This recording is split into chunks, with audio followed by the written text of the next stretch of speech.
Hi friends, welcome to deals of Gowri. So இன்றைக்கி பார்த்திங்கன்னா வளர்பிறை சஷ்டி.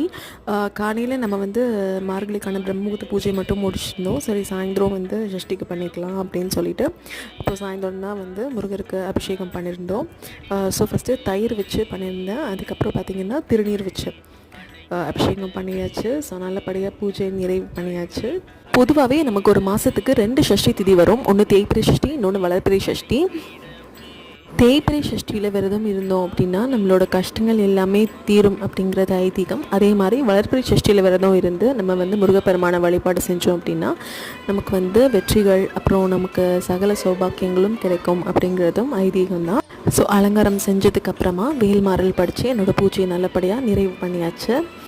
நாங்கள் வடபழனி போகும்போது வாங்கின இந்த சத்கோண கோலம் மனையையும் நல்லபடியாக சுவாமிக்கு வச்சாச்சு. ரொம்ப அழகாக இருந்தார் சுவாமி. இன்னைக்கு பிப்ரவரியில் தான் நமக்கு வந்து தை கிருத்திகை, தைப்பூசம் எல்லாமே